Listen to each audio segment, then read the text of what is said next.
I think if you start with looser standards, it's actually hard to then rein in those standards over time. Like if you're looking for more initially, I honestly believe that although your personal growth will be a little bit longer, I think it's a better coaching path. Well, and wasn't that you? Like, didn't you say that you were way more concerned about having fun and less concerned about movement No. early on to some degree? I was similar to you. I was like, dude, I had to make sure that because my mentors were all movement crazy. They were all about movement. So I was like, okay, movement is it. Welcome to Behind the Knowledge, a best hour podcast where we dive deep into the lives and stories of inspiring coaches from all walks of life. The two hosts of this show are me, Pat Barber, and my good friend and fellow coach, Todd Occhiuto. Each week, we'll sit down with the most amazing coaches we can find, uncovering their unique paths, the challenges they've faced, and passions that continue to drive them. Whether you're a seasoned coach, an aspiring one, or simply somebody who likes listening to stories of how people achieve the success that they have, this podcast is for you. So sit back, relax, and get ready to be inspired by the powerful stories and insights from the world of coaching. This is Behind the Knowledge. Let's jump in. All right. We are not in the same location. We are no longer in a Vegas hallway, sitting in elaborate chairs, doing all kinds of crazy stuff. We are on the internet, in our homes. Todd in or the world's hottest place, Florida, and yes, me in the world's best place, California.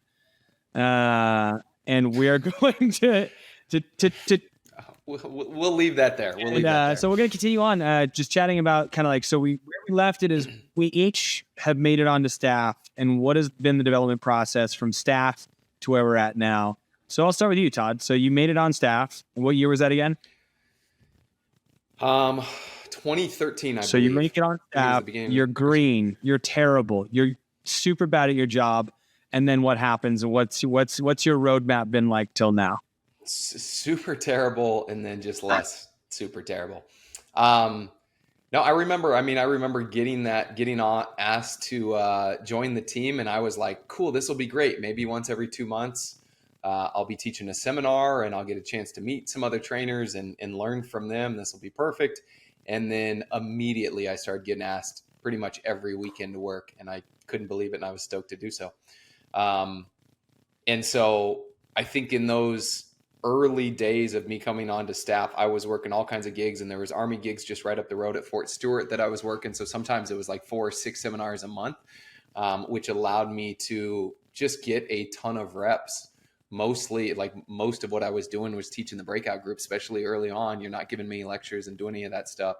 And so it just multiplied the volume of people that I was able to see move, and then figuring out cues and corrections and how to work and how to word things to put people in better positions and do stuff to make people move better. So I think I had a huge advantage of that. And what was really, really cool was that I was working at seminars on the weekend, and then I had opened my affiliate. And so I was back home during the week working seminars, even though I still had a 9-to-5 job at the time, but I would take all of that information and try to apply it in the affiliate setting.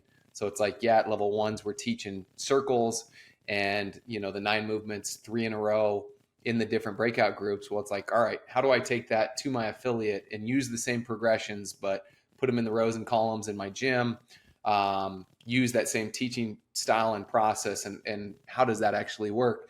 And found that there was a ton of overlap, right? Of, man, the better I get at watching these people move at seminars and trying to take them through these progressions and make them move better, I can take that and apply that at my gym. Yeah. So it was a pretty cool process as far as that's concerned. Who were your mentors along the way? Who did you start with, working with a lot, and when did you start getting like feedback? Because I know I personally got feedback right away. It was like I just got it shoved down my throat constantly, which terrible at times, then great at others. But who are your masters along the way?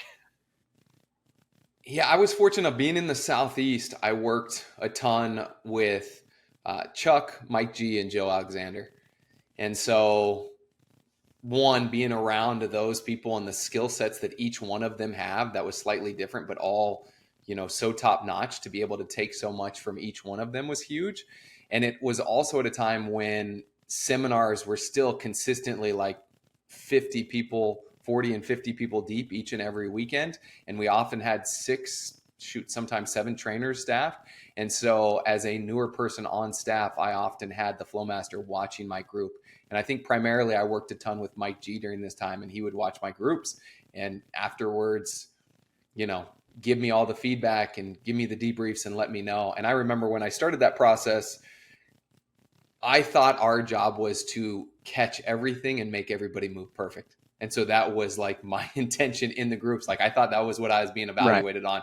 Like, can you make them all move right? Do you catch every fault? And so that's what I was after. It wasn't until years later that it connected the dots that I'm like, no, my job is to give an example what an effective trainer looks like and show the skill sets required and like the tools necessary, not you have to be perfect. But that's what I thought. And so like he would watch my group and I'd be like, all right, what do you got? What did I miss? And he'd tell me the person that I didn't see pulling the bar around the knees in the deadlift, or the person who, like, the torso position in a push press was the bane of my existence. Like that devastated me. Like, it was so hard to get fixed. So anyways, that's all. Like I think as ridiculous as that approach was, I think that was so valuable for me because I was in such pursuit of as close to perfection as you could possibly get. That I was trying to make that happen. So just out of curiosity, where does Mike G live now? Do you know? Oh, I heard he's in California. What's up? Not because it's the best. Because it's the best. All right, keep going. So we'll move on from that. So you had Mike G as a mentor for a long time. Those kind of 3 in the South. Was there a period of time where like the level or the style of mentorship you got ever shifted? Because I know for me, I've had many like little transitions in my life of like, okay, I'm getting feedback here, and then all of a sudden I get this feedback, and then all of a sudden I get this feedback, and it like came out of left field. But I'm curious, was there ever shifts like that for you? Were there people who delivered it in different ways that you started to develop from in different ways? I just think naturally with the role, as you take on different responsibilities, the feedback starts to change. It's like, all right, you go from running primarily the groups and getting feedback on that to giving lectures. And then all of a sudden it's feedback on how do I deliver the material in front of the group as far as lectures are concerned? How do I present? What kind of engagement do I get? Things like that. Then you go from giving a bunch of lectures to then it's you've done all the roles, and it's bigger picture items around how do you interact with people? How do you make people feel? How do you interact with the team and things like that? And so I don't know that there was a turning point or I can pinpoint like, oh, at this time, this feedback changed. But with those 3 people, I know that the feedback that I was getting continued to evolve based on the skill sets that I was developing and just the roles and responsibilities that I have. And I think getting past the X's of O's on how to actually coach a class or coach a group and see and correct to being able to deliver information in a lecture was one thing, but it was the feedback on how to better interact with people and, not only participants and teammates and things like that I think was the most impactful for me and the most needed for sure. Because we've talked about this before. It's like, I was just so bound and determined to try to make people move well that I wasn't as committed to making sure it was fun. Caring whether or not they enjoyed moving well. It was just, can they move well? I think it's a good place to start, in all honesty. Well? Like, you're going to turn a lot of people off and you're going to maybe hurt some feelings. But like, if you develop the stringency of your eye and the strictness of your stuff, you can always make that softer. I think if you start with looser standards, it's actually hard to then rein in those standards over time. Like if you're looking for more initially, I honestly believe that although your personal growth will be a little bit longer, I think it's a better coaching path because you end up knowing what's possible from people and asking for that more often and can see smaller details. Whereas I think a lot of people who start a little slack and like really lovey-dovey, like they have a harder time turning on a tighter eye, which I don't know. I've seen it a few times where I see people one way or another. And I really appreciate the people who over time soften their delivery, but hold their standards versus people who started with the softer delivery. Well, and wasn't that you? Like, didn't you say that you were way more concerned about having fun and less concerned about movement No. early on to some degree? I was similar to you. I was Okay. like, dude, I had to make sure that because my mentors were all movement crazy. They were all about movement. So I was like, okay, movement is it. I got So I who were got they? shown the light Yeah. of the fun stuff from Jason Khalipa. He was the one who had the 400 person gym at a time when every gym was 110 members. And he was like, yeah. And everyone moved like garbage. And I was like, wait a second.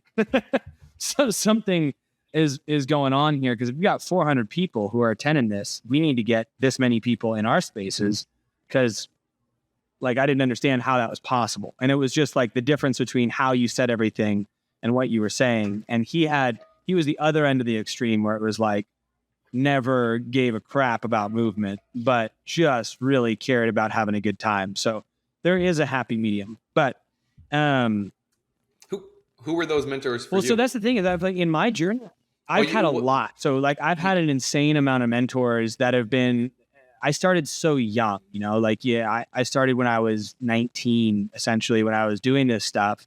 And as I was developing through my 20s, the people who I had even asking me to be coaches, like I remember sitting down one time with Tony Budding, and he's like, so this is what it means to be a coach. Like you kind of look the part, but you're pretty dumb. So you need to get like a lot more education and all these things. And I'm like, thank you. I don't really know what it means to deliver this material, but I'd love to learn how. And I've been and seen all the videos. And so I remember him being like that first. And then, when I first made it onto staff, I made it on at a time before there was even like lecture notes and stuff. So there wasn't like, hey, next weekend you're giving a lecture, here's the notes, make a version of this that works. It was like you had to sit and watch the person ahead of time do it for you. But what I also valued about that time is that we had a very eclectic group of trainers who were delivering these seminars.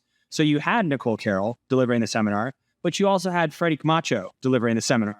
And then you had Andy Stumpf delivering the seminar. And then you had Pat Sherwood delivering the seminar. And they were like drastically different people, like to the point where you'd watch them deliver stuff, Tony Budding deliver something versus, Greg Glassman delivering it the next weekend. And you're like, those are almost two different lectures. And since there was no notes, they could almost be two different lectures. It probably were two different lectures. Yeah. But so I had a lot of people, everyone was always above me. Like I was the bottom of the barrel when it came to being decent on staff. So when I came on board, like I got a lot of feedback constantly. And I've been on a lot of sports teams in my life, and I've always respected the role of coaches. Like when someone says, do this, you say, okay, yeah, coach, I'm in. I've developed pushback later in life as I came to understand what I was doing a little bit more, but, and too much so at some other times, but especially when I was initially learning, it was like, let's try to be good at this stuff. So I had a lot of mentors. I would say some of my first like coaching mentors, like, hey, how do I do this? And they tell me how to do it, would be like Hollis Malloy. I think he was one of my first who I was like, hey, dude, how do I do this? And he'd be like, try like this.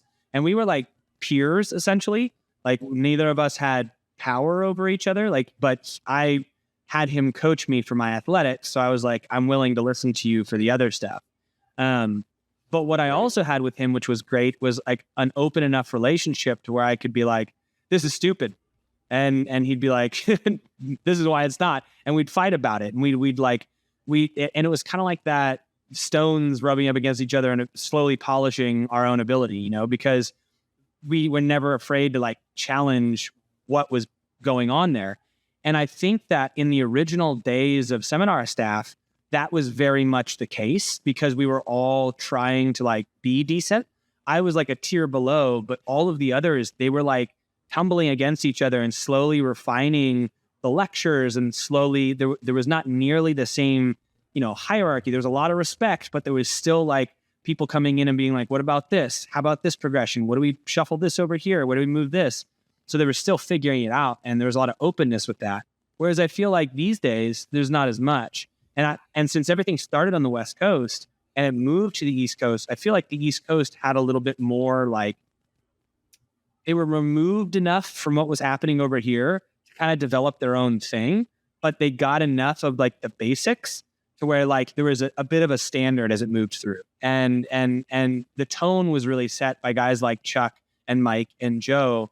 And that tone, at least for me, felt a lot different than a lot of the tone on the West Coast, which like it got a little gnarly. Like if you're not delivering it, you're getting like 2 pages of feedback of like, this is how it needs to be delivered as things started to progress. So I had a lot of mentors. When I first started, it was those ones that I was mentioning. But then a kind of eye-opening time was when I moved to Australia or moved to New Zealand. But that means I switched to the seminar staff in Australia. So there was this Australian team that had been built like completely separate from the rest of the world. Like you had Matt Swift, who came over and like got given the thumbs up to build an Australian team. And he went back and made an Australian team. And the thing was, they again also developed independently of the rest of the West Coast of where we were. So they had the raw, like, hey, here's what a seminar looks like with the material, but then they made it their own. And there was some benefits to that in the sense that it was very structured. It was very like, you hit here, you hit this point, you move to this point, and it has to flow like that. But the disadvantage I felt on that team was because Matt felt like he carried the weight of the entire seminar staff team on his shoulders. Like he literally carried Greg and Nicole's blessing like that. And he's like, I will not fail that. And if you've ever met Matt Swift, he's the type of guy who's like, he'll put his head down and just do it. And you like 2 words, this is how it needs to be done. And he'll create everything else around that. But he's also like pretty strict and he's got some very strong opinions.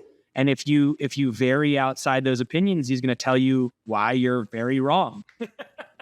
So yeah. And that leadership style and you don't really they definitely didn't Correct. Initially. And what was great was that Matt really saw a lot of potential in me. He saw a lot of potential in me as a trainer. And as a coach and as an athlete. And he also really likes my wife. And my wife happens to be an amazing woman. So he always had a bit of a willingness to work around me being an idiot. But he was harsh, like really harsh, like questioning my own existence when I get feedback from him. And it was like sometimes this type of feedback where I'd read the feedback and just be devastated after the weekend. And then I'd be like, you know, you go through these stages of grief of like denial and then acceptance and then sadness. And then you're like, whatever, fine, I'm going to do it. And like you hype yourself up and you show up the next weekend and you try to execute. And then you get feedback in the exact opposite direction where it's like, it feels like the opposite direction. Maybe it wasn't, but it was like, It was like, the stuff you told me to do last weekend, you're telling me to now stop doing. And I'm sitting there going like, I don't understand, you know, like, and it was brutal. And a lot of that team too was not, in my perspective, it wasn't particularly supportive of each other. It wasn't like, hey, we're all here to come together and deliver this awesome thing. It was more like, I'm going to beat you at delivering this weekend. I think there's an interesting dynamic with that, right? Is like the competition of wanting to not be the worst or to be the best pushes people to be better, right? Now there's also the piece of like, we need, like once we're all on the same team, the team's only going to go as far as the weakest link, right? So let's bring everybody along for the ride. So I can see both sides of that, but I like the competitiveness of not wanting to be the guy who was the lowest on totally the group, right? and that was really good for me in a lot of ways, and I really did learn a ton there. I also learned a ton of things that I think don't work, but I learned I learned how unrefined I was, and that was important for me to learn because, as I've told you before and as we've talked about before, I'm pretty effective, and I knew I was effective. I knew I could get to the end of a weekend. And regardless of whether or not I nailed all the points, there would be 7 pieces of feedback for how well I did from the participants. And But what didn't get seen there is that 11 participants who didn't understand what I was saying because it was all jokes, you know? And so that I needed to be reined in to some degree and like set straight. And I think that was a really important part of my development, because there was this sense of like, hey man, you're good, but you're not nearly as good as you think you are. And you're also not as good as you can be. And it was harsh and painful, but I became such a better human / coach because of it in the long run. So I look back on. I think that's a big piece, and that's a big piece of what we do as coaches in general, is like holding people accountable. And oftentimes it feels hard and harsh, and like somebody's picking on you, or they don't care, or they don't like you. But in reality, that's like somebody's doing that more often than not because they do care and they want what's best for you, because they see more in you than you do for yourself. Well, something I've learned, and I think that's go ahead. I was going to say ahead. Something that I've learned, I think, from that is that part of what makes a team like that still work is knowing that the people who are trying to develop the team actually care about the individuals who they're trying to develop. So you can ask a lot from somebody if they know that you as a person care about them. Like if you're just asking a lot because you care more about the seminar than you do about the individual, it's going to be really, they have to be a very robust individual to take that on board. So what I would say is that the people who made it through the system that Australia used to be were really good. Like they were good at what they did and they were also pretty resilient individuals who were just like, okay, I'll take another hammer blow to the face and see if I can learn from this. But what I would say is that there were people who had potential, who needed to know that they were cared about outside of like, it was like, hey, we care about you and we'll make the seminar work, versus we're going to make the seminar work. Whatever happens to you, so be it. And what I'd say is there's leaders that I've been under who are better at that. Like Todd Widman, for instance. Like Todd Widman asks a lot, and he is a terrifying individual at times. But you can tell that he cares about you. At least I could. I could always tell that like he actually cared about me and he wanted me to do better because he knew I could and he believed in me. And he was like, bro, this is pathetic compared to what you're capable of. I love you. It needs to be better. Versus you're a piece of shit. Here's why. Figure it out. Yeah. You ruined the weekend. Let's fix it. Right. Yeah. And that's the whole piece of like accountability, showing somebody that you actually care. You have to care for the, the accountability that you're holding to hold that weight and to motivate somebody. Lots of times to motivate them to push them forward. Right? Totally. So then I was out there and then I came back and I came back to Northern California to open up NorCal CrossFit for Jason Khalipa. I was like, hey, I'm going to come over. We're going to open up a gym. We're going to take over the world. We actually moved into this 28,000 square foot space. It was pretty hilarious. He like was texting me and he was like, hey, I found this like 1,500 square foot space. And like, that's going to be pretty small and tight to run a gym out of. And he's like, okay, I found a 3,500 and it's like this. And I was like, okay. And then I didn't hear from him for like 2 weeks. And he's like, hey, I found a 27,000 square foot space or 28,000 square foot space. I was like, what? He's like, it's got 8 racquetball courts. It's got a basketball court. I'm like, what the hell are you talking about? And he sends me this video. And it's this like this old gym called Royal Courts, which was a racquetball club, had shut down like 20 years previous. And he had this bro whose family is this mega rich family that owns a lot of the Bay Area. And they owned this building that it was in. And it had been vacant for 20 years. And he's like, hey, can we get in on like a under the table deal? And I think we got it for like $6,500 a month for like a 28,000 square foot space that had, full on, but it was old and ratty and gross.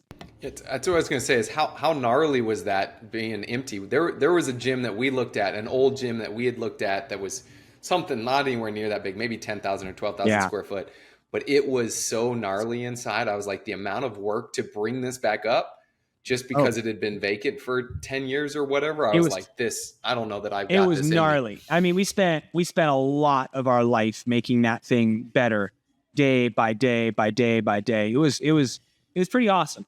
We ended up launching that gym. I flew out. My wife flew out too. We launched this gym called NorCal CrossFit Santa Clara, or San Jose, and we proceeded to then start developing coaches because I didn't want to be coaching all the classes. So I came over, took over operations, took over programming, we took over like looking at behind the scenes how we handled emails and running the business. And like I said, Jason was, he had 400 member gyms, but he had no idea whether money was coming in or going out.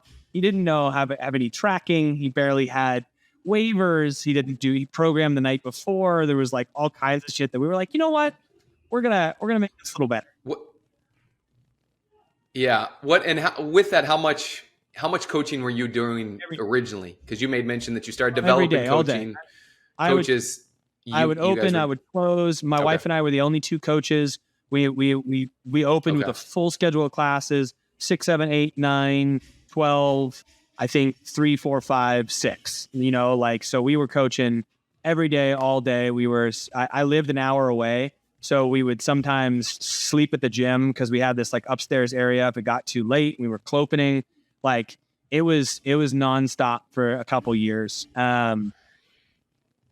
That type of stuff is so hard and it's so gnarly, but it's so valuable for the reps required to be good, right? It's like you look back at it and you're like, how did I even do that? But you also look back and you're like, well, no wonder I was able to get to where I was at, because there's nothing better for you to do than just simply get that many reps. And I think one of the greatest things was like I was simultaneously also teaching seminars on the weekends, and just like you, I got to get boatloads of feedback of like, hey, you're garbage, make it better. And I'd be like, dang, all right. And then you go back into your home gym and you make it better, and it's just this like you immediately get to put into practice all of this amazing feedback. So invaluable time in my life for developing. And then I got this really unique opportunity because I didn't want to coach all the classes. So I would look for people who looked like good coaches, and I would slowly turn them into good coaches.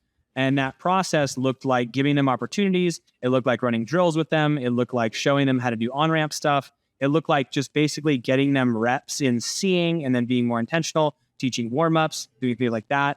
And we ended up slowly developing like pretty decent coaches. And then Jason would be like, hey, we're going to open up a new gym over here. Can we steal your coaches? And I'd be like, no, but fine.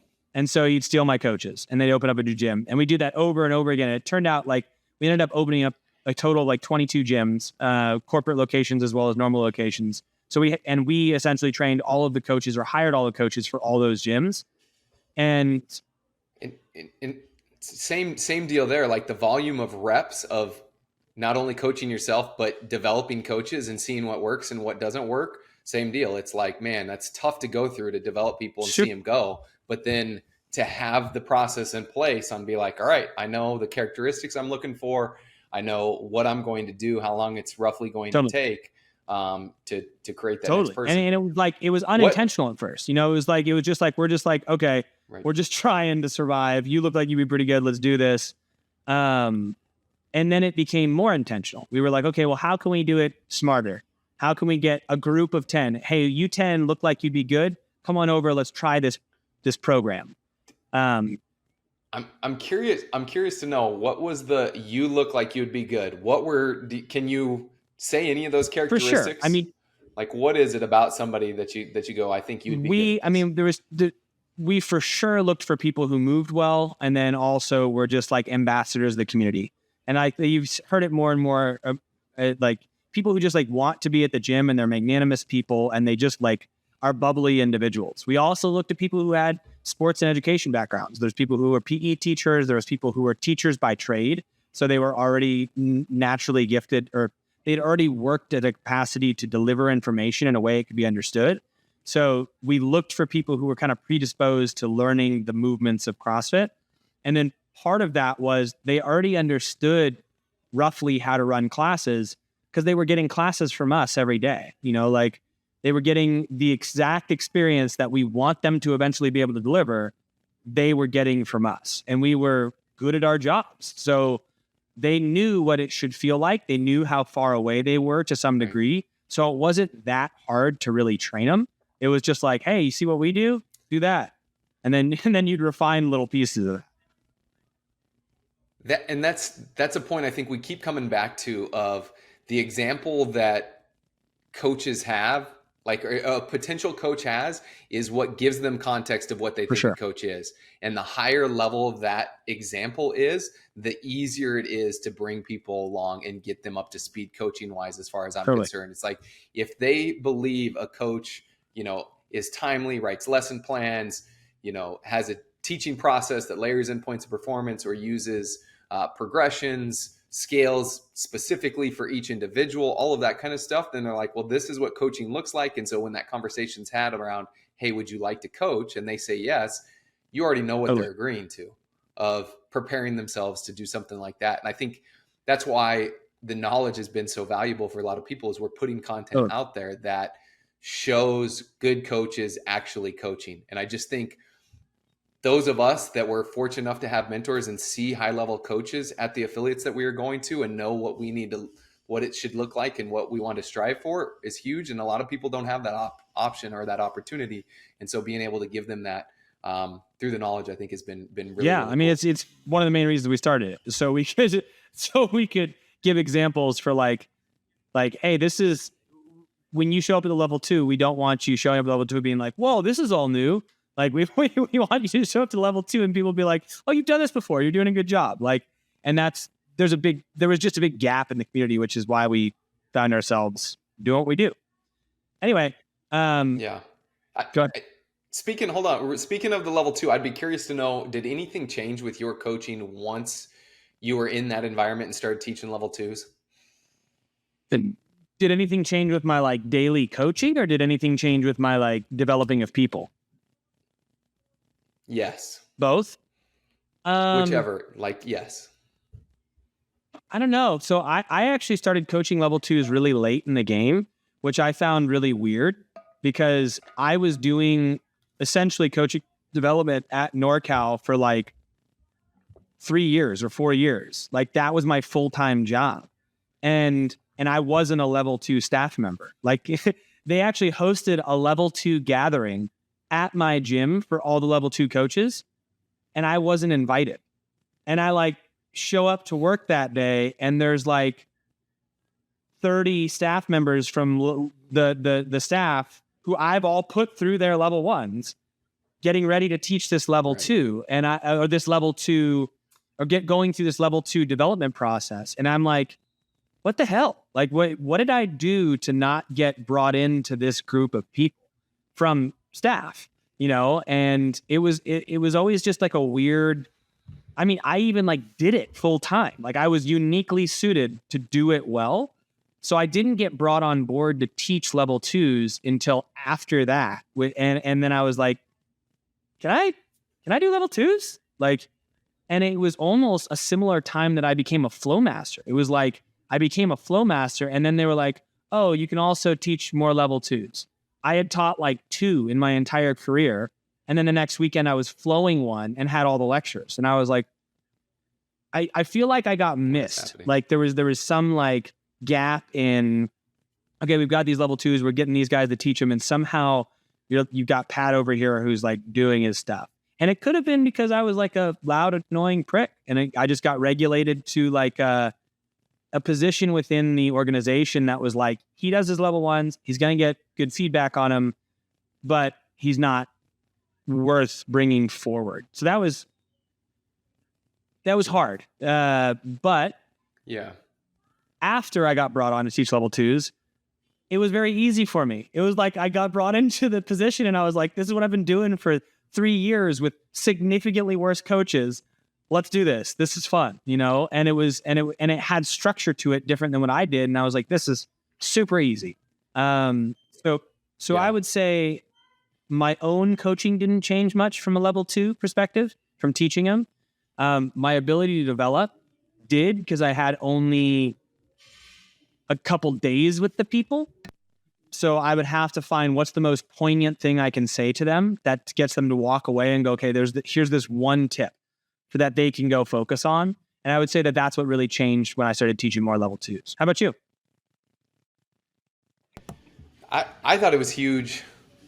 One, like I've learned so much just from seeing other coaches coach, right? And so being able to steal things they say or things they do or cues they use. And so that has always been something that I've always done. Watch somebody do something, then I take the piece that I really like or appreciate and try to do that. I think the other thing that was really, really interesting for me is there's a lot of stuff in our level 2 drills where you're watching somebody do a teach back and I'm watching them do something. I'm like, ooh, that's not very effective. But also in the back of my mind, I'm like, ooh, I do that a lot.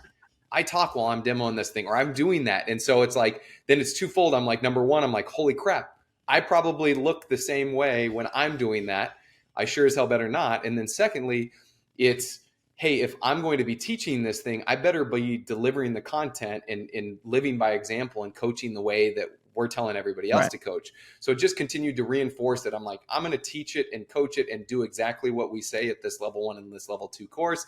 I'm going to watch you. I'm going to see what looks good and I'm going to steal it or is good and steal it, or I'm going to watch what somebody else does and notice what doesn't look very good. And I'm going to avoid doing that. And like that piece was huge. And then running the example teaching sessions, whether it be the class or the group teach back example or any of that kind of stuff, was once again, I thought my objective there was to make everybody move perfect. And so it's like coaching on steroids and then fast forward and just making it happen. And so doing that on a stage where people are watching you and specifically evaluating you, that was just another level. Because it's one thing to get your circle evaluated of you teaching 3 movements. It's another thing to be getting feedback on how you run a 60-minute session. And so I thought it was huge. Like it was such a cool opportunity and so much fun. I think I developed a ton doing that. Well, that makes sense. Like that was when you got brought into doing that. And so you had to learn it in the process. Like I had been doing that for 3 years with hundreds of coaches, it was like that. And so it was, and I had been getting feedback from my wife and like asking, like, we developed a culture around feedback and development. So it felt very similar when I became on the level 2. So I ran NorCal, built that up, coached a bunch of coaches. What I did do during that was I wrote these big development programs out, like big, long tests and multiple choice and video essays and da-da-da-da. Fell flat every single time I tried to deliver these big things like that. Just, it did not help coaches. It was like force feeding them information they didn't want to know, which was weird to me because I'm like, this is your profession. But I realized what didn't work was so much as like, if those things they're auxiliary to the act of coaching. They're a part of it. And the people who are gonna truly dig in will find that information on their own. But it really does need to be like a less is more approach. And that's what I realized is like, it needs to be like bite-sized, quick, little information that's slightly entertaining over the course of like years. And then they're putting the most of their development is being put into practice. It's like deliver a class, get 1 piece of feedback. Deliver a class, 1 piece of feedback. Sit with it for a couple weeks, and then while simultaneously being around coaches who are also really good, that's the best thing. Like that's the environment to grow. Yeah, that's the stuff where it kind of absorbs in through osmosis, right? By just seeing other coaches and things like that. And I just think that we're unique, right? We were so obsessed with a lot of this stuff that we spent so much time watching videos, learning, researching, doing whatever we can. And then all of a sudden you assume that anybody else that says they want to coach is going to have that same approach. And the reality of it is it's not, right? Like most people want just enough to do what they need to do. And so being aware of that, because I'm the same as you, it's like I look at my early days coach internship process and I'm like, I'm making you work your tail off to get this part-time job where you're going to make next to no money. And I'm going to ask you to do so much stuff for you to work for me for 2 hours a week or whatever. You know what I mean? I'm like, fast forward a handful of years and you're like, that didn't make a lot of logical sense. But there were right? people who were like so into it that they did do it. And you're like, see, it's possible. Oh, yeah. And you're like, wait a second. Not really. I gotta figure out my way I go about this. So yeah. And then I found myself, what did I do? From there, I ended up leaving NorCal in 2015, late 2015, early 2016. I had started Warm Up and Workout, which is our affiliate programming company, working with affiliates, doing lesson plans and all that kind of stuff. Pat Sherwood was the first affiliate program. We were the first to offer lesson plans. Thank you very much. We're going to go from there. And then traveled the world, visiting CrossFit gyms and working level ones for about a year, which was super rad. And then came back to Santa Cruz, and I've worked for Warm Up and Workout for a long time. I was teaching level ones, level twos, flow mastering, all that stuff. I got a really unique opportunity in 2021 to open up something called Atom, which was essentially Peloton, but CrossFit. And it was like a gear package that shipped to your house, and we had to figure out how to like coach on screen to 3 athletes and then also make fourth wall breaks. So it was like this unique style of coaching of like, hey, I'm going to unpack what's in my head and verbalize it and make jokes and make it fun to, follow along with. And I got that as an opportunity to do for about a year and a half, 2 years. That ended up having some funding issues that fell through, but it was a great learning process for my overall style of coaching. And then I got hired by Best Hour. I got hired by Best Hour about a year and just a little bit ago. And they were like, we have a vision for knowledge. I was like, I also have a vision for knowledge. Let's put our visions together. And they've been rad to work with. And it's been, as you know, coming on board, it's like we just get to work with the best people. Like we get to work with people who like those people we were talking about that are hungry for this information as much as we were and want to put in the work, whether they're full-time coaches or part-time coaches or gym owners or any of the rest of that stuff. And it is so much fun to be with people that thirst for that knowledge and want all the little tips and tricks and, get so much from asking questions or us sharing experiences and all of that kind of stuff. And so it's great to be able to create content that fills that gap and provides more of a streamlined process into developing as a coach and learning a lot of the lessons that it took us 10, 12, 15 years to figure out, hopefully much quicker than we did. Right. And what I've found is super enjoyable too, is like, I came onto this team and, I've to some degree been developing on my own for a lot of this time. I know I've always had these mentors and stuff, but I've got to be with people like you and Kristen and Fern and even Ackerman sometimes here and there, but who have a very different upbringing in this world. Like you equally developed like in parallel, but it's like at a like different words or different styles of thinking about stuff. And it's like, this is all the same information, but you've spent 20 years polishing it your way. And I've spent 20 years polishing it my way. And I'm like, this is great because I'm learning a ton. Like I come in and I watch some of your guys' progressions or how you flow through class. And it's like, I have nothing bad to say about it, but I'm like, that's very different than I would have done it. And it's equally as effective. And that's what I love is like, I'm now getting to watch development from another side. Like and that's what I'm in search of right now for the knowledge is like, I just got 5 new contributors from around the world who are contributing to this program, trying to give us videos. And I got 10 from this guy in Brazil named Sergio. And I didn't know what he was going to give me. I knew that he was been a coach for a long time. I knew he had a decent following. And he gave me these 10 videos, and they're all great. Like there's a weird language barrier, but like he's got these cool tricks, like ones with using a med ball and different angles to fix parts in the squat purely by visual reference. And it's like looking at, if you, say you stand in front of the ball with your heels there, if you stand straight on, you should be able to see the knees on the outside of the ball and the ball in the center of the feet, if it's behind them. And like positioning yourself so you can use objects to get cues, to make it here. Like it's just, it's like things that I never would have thought of. And there's so many people who've been ravenous for this information who've developed on their own and been like, this works for me. I'm going to try this. And I get to bring that in. So I'm really excited with what I'm doing. So, because like when I get to see you coach your classes, I'm like, that's different. And I like it. So. Yeah. How cool is that? And it kind of goes back to your point of like, when you went down to Australia and worked with that team, they were very distinct and different. And where we were doing in the Southeast was very distinct and different on seminar staff. And now to be able to piece together all of these different people from around different areas, different countries, all of that kind of stuff. And like I said, it just creates one place where we can go, one great resource where we can get all of this information. And now it's also cool to be able to continue to develop even somebody as experienced as you are, that I am, to see other stuff. And like I said earlier, especially during the level 2, it's like I learned so much by watching other people do this. And now we've got great resources that show other coaches, other high level coaches coaching that I can steal from and continue to, develop with, which is Heck amazing. yeah. Heck yeah. Do we get the end of your story? Because that's where I'm at the end of my story. I'm here. That's the end of yours. Yeah, I think, I opened my affiliate at the end of 2011. And so those two things, when coincided, I, was running my affiliate. We had a second one for a little while. Ended up selling that. Anybody that's opened a second location, I've not heard too many great stories from that, but it was same deal.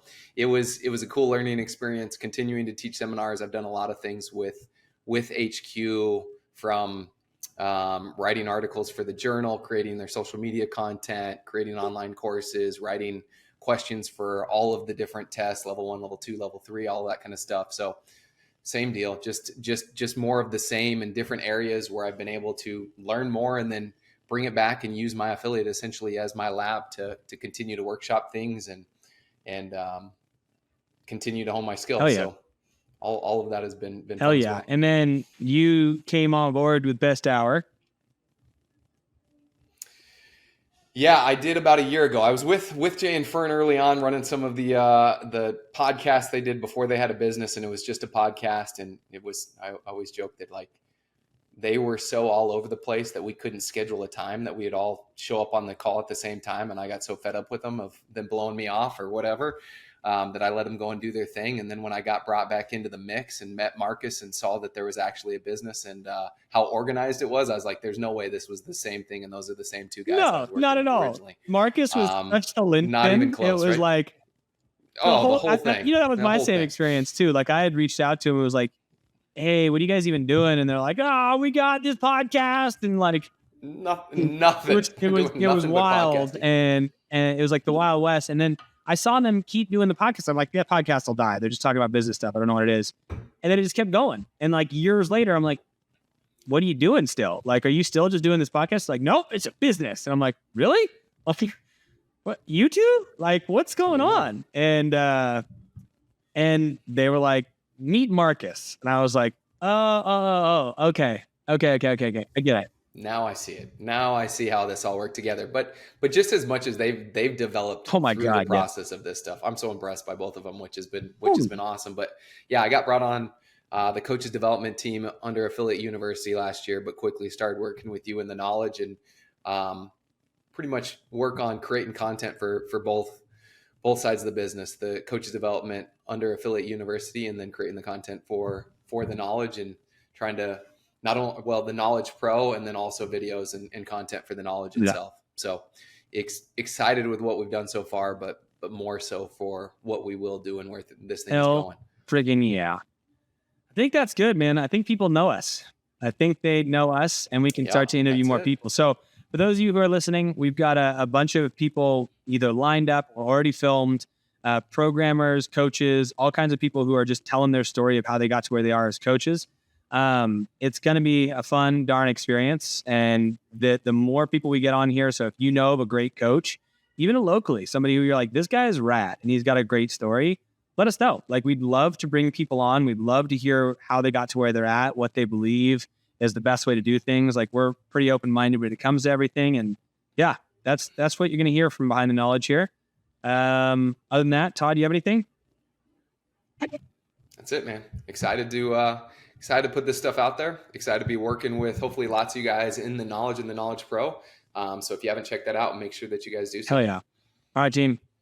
See you on the next episode. Thanks for checking out this episode of Behind the Knowledge. Now, if you want help developing your coaching and to learn from us directly, check out the Knowledge Pro. There we host live calls with our coaches every week where we discuss content together and work on skills to improve our on-the-floor coaching ability. To learn more, you can head over to besthouroftheday.com/the-knowledge. And if you found this content helpful, we're going to be releasing new episodes every week, so subscribe to the podcast and share it with a friend. Thanks again for listening, and we look forward to seeing you again next week.